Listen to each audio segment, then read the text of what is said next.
Bismillahirrahmanirrahim. Assalamualaikum warahmatullahi wabarakatuh. Selamat siang kepada teman-teman semua dan juga kepada Ibu Anda yang sekaligus menjadi dosen di mata kuliah metode penelitian. Insya Allah kami dari kelompok 5 akan mempresentasikan pertemuan pekan ini tentang desain penelitian. Sebelumnya, perkenalkan, nama saya Nova Rizko Banjari, beserta teman Dan saya. saya Alfi Nugraha Pratama. Ya, insya Allah beberapa waktu ke depan kita akan sama-sama membahas dan juga mempelajari tentang ilmu desain penelitian. Mungkin bisa dilanjut oleh Alfi. Nah, langsung aja kita ke pengertian desain penelitian. Yang pertama itu desain penelitian adalah strategi yang dipilih oleh peneliti untuk mengintegrasikan secara menyeluruh komponen riset dengan cara logis dan sistematis untuk membahas dan menganalisis apa yang menjadi fokus penelitian. Desain penelitian yang sering digunakan baik dalam riset kualitatif maupun kuantitatif meliputi desain penelitian eksperimental, survei, atau cross-sectional, longitudinal, studi kasus, dan komparatif. Kita bisa menerapkan desain riset mana yang paling sesuai diterapkan dalam riset kualitatif atau kuantitatif yang kita gunakan. Langsung kita ke Nopal selanjutnya. Baik, teman-teman, ketika kita sudah mengetahui pengertian tadi, apa itu tentang desain penelitian, yang jelas adalah desain penelitian ini adalah sebagai prinsip dasar ketika kita selaku peneliti itu ingin melakukan sesuatu gitu. Jadi semuanya itu dirancang dari A sampai Z, step by step gitu. Nah, termasuk di slide ini teman-teman bisa terlihat bahwasanya ada langkah-langkah memilih desain penelitian. Dari sudah disebutkan tadi secara ringkas ada 5 teman-teman ya. Nah, teman-teman untuk mengkerucutkan dan juga memastikan desain mana yang cocok terkait objek penelitian teman-teman, maka yang pertama harus dilakukan adalah pertama, apa sih teman-teman tujuannya? Tujuan utama penelitian teman-teman tuh untuk menjelaskan variabel apa dan kelompok apa berdasarkan situasi penelitian, dan juga teman-teman apakah ingin mengetahui juga atau menguji suatu hubungan atau menguji sebab akibat pada suatu situasi tertentu gitu.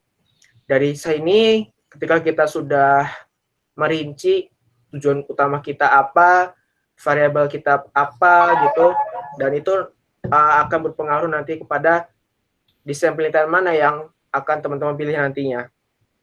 Selanjutnya yang kedua, apakah suatu perlakuan atau treatment di sini itu akan digunakan dalam memilih desain penelitian ini. Karena lagi-lagi setiap penelitian memiliki pendekatan masing-masing, tergantung dari objek ataupun situasi yang ada pada objek penelitian tersebut.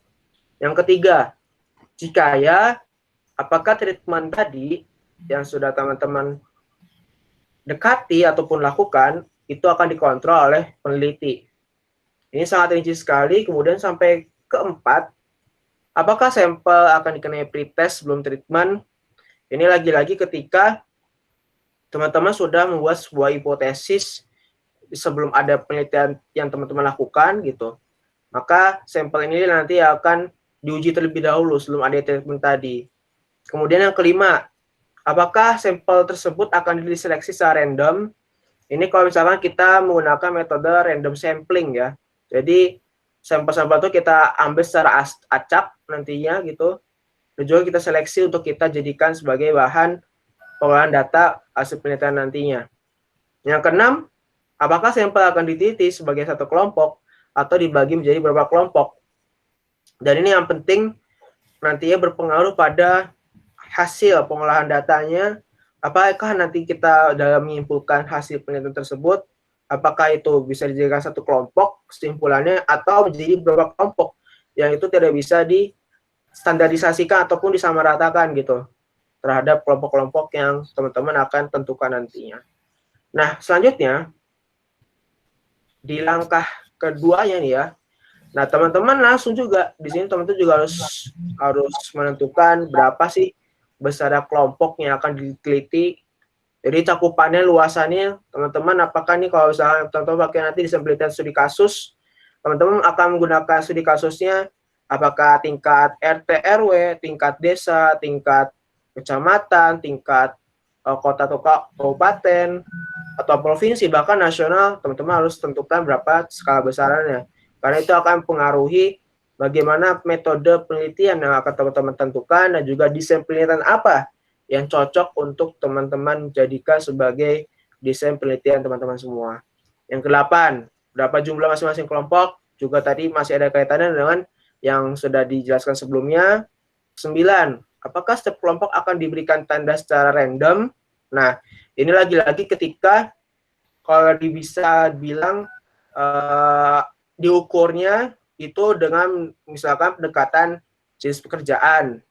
Nanti kalau randomnya apa, nanti sampelnya apa, nanti ditentukan tuh siapa aja nanti, misalkan ada ASN, ada yang pegawai swasta, ada yang pengusaha, dan sebagainya. Nah, selanjutnya yang 10, apakah pengukuran variabelnya akan diulang?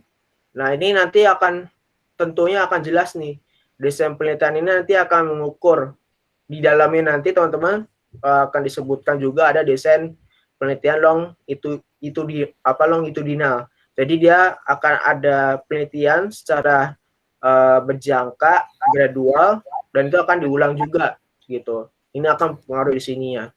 Kemudian ke-11, apakah menggunakan pengumpulan data cross-sectional atau cross-time? Ini juga akan menentukan untuk mengolah data hasil penelitian nantinya. Yang ke-12, apakah variabel sudah diidentifikasi? Ini juga cukup jelas, karena kalau teman-teman dalam penelitian menggunakan analisis regresi, tentunya teman-teman akan menentukan terlebih dahulu mana yang menjadi variabel dependent, mana yang menjadi variabel independent, atau lebih simpelnya adalah mana yang variabel X, mana yang variabel Y. Kemudian yang ke-13, apakah data yang sudah dikumpulkan memiliki banyak variabel? Ini itu nantinya mungkin di sini lebih tepatnya adalah variabel-variabel independen. Nah, berapa variabel-variabel independen itu yang akan mempengaruhi variabel dependennya. Jadi harus tentukan indikator-indikator dalam perhitungan penelitian nantinya. Kemudian ke-14, strategi apa yang dipakai untuk mengontrol variabel yang bervariasi? Ini juga sama. Ini berhubungan sama nanti pengolahan datanya. 15, strategi apa yang digunakan untuk membandingkan suatu variabel atau kelompok? Ini juga cukup jelas. Nanti ketika teman-teman melakukan penelitian dan juga teman-teman akan melakukan analisa, itu nanti akan lebih jelasnya adalah ketika teman-teman menjelaskan di bagian bab metode penelitian. Itu nanti bagaimana teman-teman caranya gitu untuk membandingkan variabel yang satu dengan variabel lainnya. Terakhir, apakah suatu variabel akan dikumpulkan secara singkat atau multiple? Nah, ini lagi-lagi tergantung dengan jumlah sampelnya berapa, nanti juga akan mempengaruhi durasinya berapa lama teman-teman harus membutuhkan waktunya untuk melakukan penelitian sesuai dengan temanya, kemudian objek penelitian. Sehingga bisa disimpulkan, ketika kita sudah melakukan step by step, maka teman-teman sudah melakukan ataupun menjalani rangkaian dari namanya membuat desain penelitian. Oke, mungkin bisa dilanjutkan oleh Alfi. Oke, langsung aja kita ke selanjutnya, yaitu desain penelitian eksperimental. Desain eksperimental adalah desain riset yang diterapkan untuk penjajakan atau memperoleh pengetahuan awal. Eksperimen dalam riset sosial tak jarang digunakan untuk mengetahui aspek kausal atau penyebab terjadinya fenomena sosial. Sering pula desain eksperimen dilakukan sebagai landasan menerapkan program atau kebijakan. Contoh sederhananya adalah penelitian eksperimental, misalnya peneliti ingin mengetahui efektivitas penggunaan masker kain atau non-medis dalam mencegah virus corona. Yang kita ketahui awal-awal dari virus corona muncul di Indonesia itu banyak perdebatan antara penggunaan masker kain atau masker non medis. Nah, disitulah peneliti mulai untuk meneliti seberapa efektivitas masker kain atau non medis untuk mencegah virus corona. Terus yang selanjutnya adalah dalam penelitian sosial kualitatif, desain eksperimental sangat jarang dilakukan. Hal ini umumnya disebabkan oleh pertimbangan etis. Untuk melakukan eksperimen, pemberitahuan pada individu atau kelompok yang diteliti bisa digunakan di depan atau disembunyikan. Dalam penelitian kualitatif, pemberitahuan yang dilakukan di depan akan menghasilkan data yang bias. Jika disembunyikan, cenderung dianggap tidak elok secara etis. Terus ada juga dalam penelitian kuantitatif, desain eksperimental lebih leluasa untuk dilakukan. Peneliti sosial umumnya menerapkan desain eksperimen pada penelitian kuantitatif yang dilakukan. Riset kuantitatif dapat digunakan untuk membandingkan kelompok yang diperlakukan sebagai subjek eksperimen dan kontrol. Misalkan contohnya yaitu tentang balap lari dengan menggunakan sepatu dan tidak menggunakan sepatu. Contohnya sebagian pemuda diminta untuk lari menggunakan sepatu, sementara sebagian lainnya tidak menggunakan sepatu. Nah, hasilnya itu merupakan suatu penelitian eksperimen. Terus yang selanjutnya itu ada desain penelitian survei. Riset survei atau juga disebut juga cross sectional. Desain penelitian survei dilakukan dengan tujuan untuk memperoleh informasi dari responden melalui sampel yang diteliti. Survei atau cross sectional bisa pula dilakukan dengan menerapkan konten analisis jika sampel yang digunakan adalah dokumen. Contohnya adalah penelitian sosial tentang pengaruh minuman keras terhadap budaya konsumsi seseorang. Terus yang selanjutnya ada dalam penelitian kualitatif. Desain survei bisa diterapkan ketika peneliti menerapkan metode analisis wacana. Contohnya lagi adalah tentang pornografi di media sosial. Riset kualitatif dengan desain survei bisa diterapkan dengan metode analisis wacana untuk mengetahui bagaimana pengaruh pornografi oleh seseorang yang banyak terdapat di beberapa media sosial tertentu. Survei dalam penelitian ini dilakukan dengan cara memilih beberapa media massa yang menjadi sampel dari keseluruhan populasi media sosial. Yang selanjutnya, dalam penelitian kuantitatif, desain survei lebih lumrah diterapkan. Seringkali persepsi yang umum kita dengar adalah desain survei merupakan bagian dari penelitian kuantitatif. Hal ini kebanyakan riset kuantitatif menggunakan survei sebagai metode penelitiannya. Contohnya yaitu riset tentang tingkat kenyamanan masyarakat terhadap angkutan umum. Survei didesain dalam rangka menjawab rumusan masalah yang disusun. Yang selanjutnya, desain penelitian longitudinal. Desain penelitian longitudinal pada umumnya menerapkan metode survei. Perbedaannya adalah desain riset longitudinal dilakukan secara berkala dalam waktu yang relatif lama dengan sampel yang sama. Riset longitudinal dilakukan untuk melihat tren atau perkembangan suatu fenomena berdasarkan sampelnya. Contohnya yaitu kita melakukan penelitian tentang perubahan karakteristik kekerasan pemuda di suatu kota yang kerap terjadi tawuran. Yang selanjutnya ada dalam penelitian kualitatif, desain penelitian longitudinal juga bisa dilakukan dengan menerapkan metode studi kasus. Mirip dengan desain survei, jadi bisa disebut pula riset kualitatif yang menggunakan metode analisis wacana dengan desain longitudinal. Memang tidak banyak riset macam ini. Peneliti yang melakukan penelitian ini secara berkala meneliti dokumen sampel yang terbit dalam periode waktu tertentu. Yang selanjutnya bisa dilihat adalah dalam penelitian kuantitatif. Desain longitudinal lebih lumrah dilakukan penelitian kuantitatif. Longitudinal yang dilakukan dengan waktu yang relatif lama, bisa bertahun-tahun tergantung jangka waktu yang dipilih peneliti. Misalkan ini ada contohnya penelitian tentang keterlibatan orang tua dalam mengurangi trauma anak korban bencana alam. Setiap tahun, misalnya adalah ada peneliti mendatangi orang tua sebagai subjek penelitian untuk memeriksa kondisi korban, apakah trauma yang diderita mulai menghilang atau tidak. Itu membutuhkan waktu penelitian yang relatif lama. Langsung selanjutnya bisa diambil alih oleh Nopal. Ya, terima kasih Alfi yang sudah menjelaskan secara detail tentang 3 desain penelitian sebelumnya. Nah, selanjutnya saya akan menjelaskan 2 desain terakhir, yaitu yang pertama adalah keempat nih, desain penelitian studi kasus. Nah, desain penelitian studi kasus ini pastinya teman-teman sudah mengetahui ya teman-teman, bahwasanya ketika membuat penelitian ataupun skripsi ya buat mahasiswa akhir, pastinya kebanyakan menggunakan dengan pendekatan ataupun desain studi kasus. Mengapa hal itu dilakukan?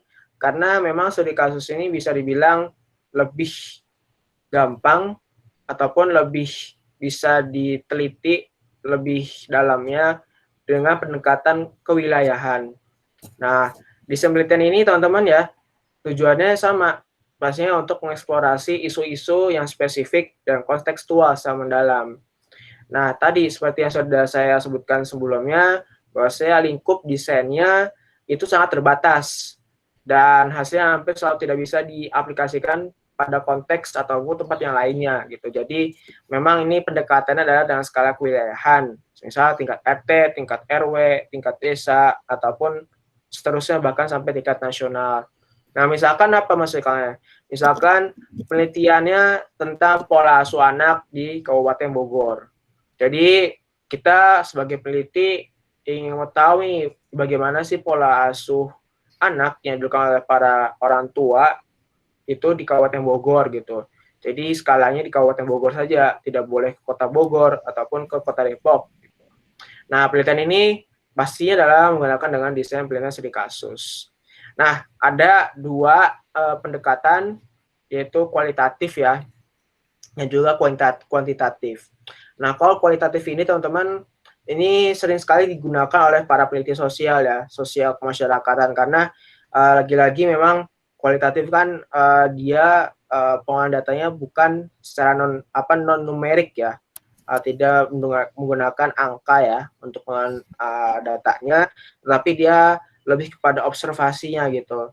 Dan kebanyakan dengan desain penelitian studi kasus ini, pastinya para peneliti ingin mengobservasi bagaimana hubungan sosial kemasyarakatannya yang terjadi pada wilayah yang menjadi studi kasus penelitian para peneliti tersebut. Nah, metodenya adalah yang paling dikenal adalah etnografi.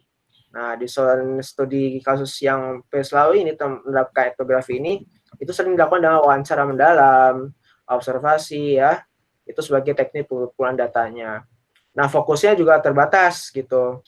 Nah, biasanya pasti mengacunya ataupun fokusnya pada satu hal isu.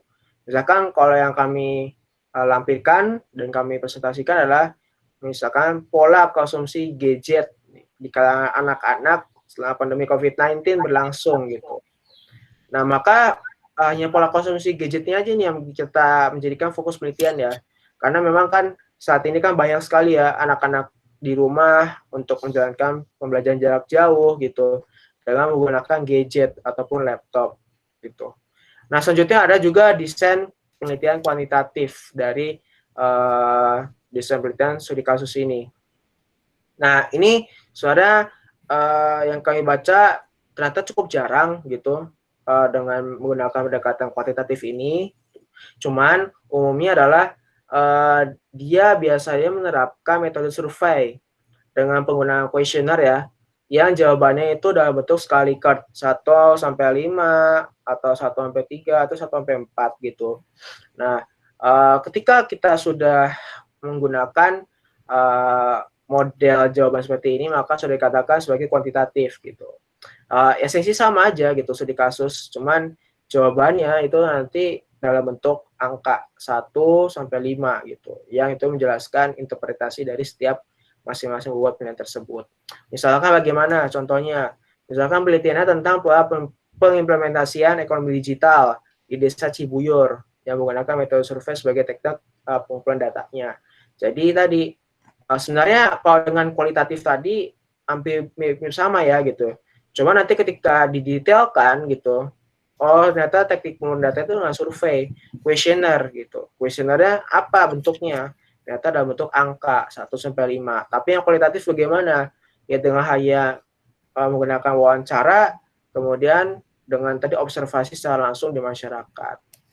Nah, selanjutnya di desain penelitian terakhir ini ada desain penelitian komparatif.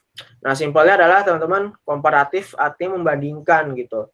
Membandingkan antara satu tempat dengan tempat lainnya gitu.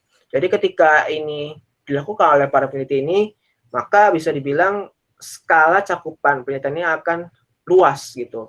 Tidak konsentrasi dengan satu wilayah yang sudah disebutkan di desain penelitian studi kasus.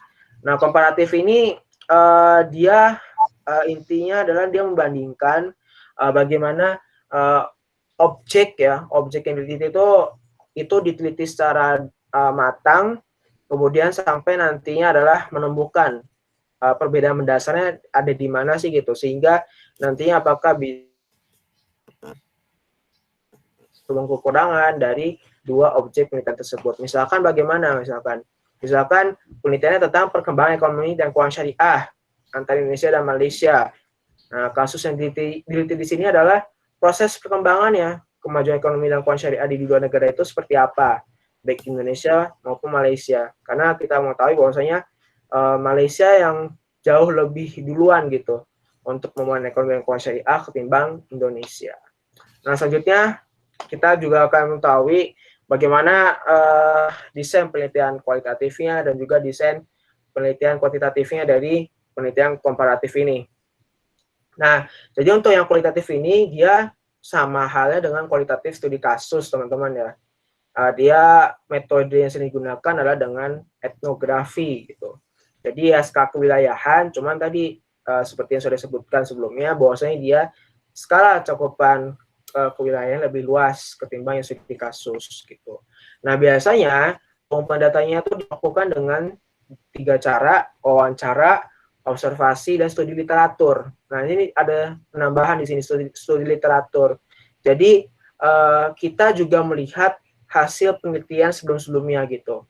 Karena kebanyakan juga sih paper-paper saat ini ataupun hasil penelitian itu pasti dia akan melihat bagaimana sih hasil penelitian sebelum-sebelumnya gitu. Mana research gap-nya gitu antara yang sudah dilakukan sebelumnya dengan yang akan kita telitinya. Nah, ketika kita sudah bisa menemukan research gap-nya gitu, maka disitulah kita akan lebih menyasar mana nih untuk penelitian komparatif saat ini gitu. Apakah misalkan di bidang sisi keuangan syariahnya, keuangan sosial syariahnya, atau lain sebagainya. Itu yang akan kita lebih teliti di situ, studi literaturnya gitu. Nah, studi komparatifnya juga lebih luas cakupannya ya tadi ya, seperti yang saya bilang tadi gitu. Dan pada akhirnya dia akan membandingkan kasus satu dengan kasus yang lainnya. Kalau kuantitatif bagaimana, teman-teman? Kuantitatif dia sama halnya dengan kuantitatif survei ya, studi kasus ya maaf. Nah, dia pastinya dia memperoleh data-data penelitiannya gitu. Dengan di sini bentuknya adalah cross cultural. Nah, jadi dia lebih kepada angka juga gitu. Cuman perbedaan adalah ini masalah dua objek penelitian yang sudah disebut sebelumnya, itu baik dilihat dari skala kewilayahan yang lebih luas ketimbang yang desain penelitian studi kasus. Nah, misalkan bagaimana? Misalkan tingkat efektivitas nih pengelolaan lembaga zakat di Indonesia dan Malaysia gitu. Nah, artinya di sini peneliti itu bisa melakukan survei nih kepada lembaga pengelola zakat yang di dua negara tersebut yang akan dijadikan sebagai sampel penelitian. Kita akan mengetahui bagaimana sih perbandingan efektivitasnya ini antara lembaga zakat yang di Indonesia dengan Malaysia gitu. Lebih efektif mana dalam menghimpun dana zakatnya sampai proses pendistribusiannya gitu. Jadi inilah yang dimaksud dari desain penelitian komparatif gitu.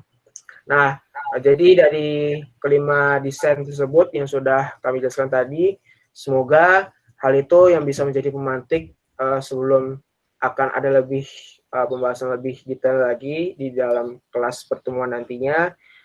Mungkin dari kami mencukupkan presentasi pada kesempatan kali ini. Mohon maaf bila masih banyak kekhilafan dan juga kekurangan dalam kami menyajikan materinya, dan juga pemahaman kami juga masih sangatlah kurang. Terima kasih banyak atas perhatiannya. Kami akhiri. Wassalamualaikum warahmatullahi wabarakatuh.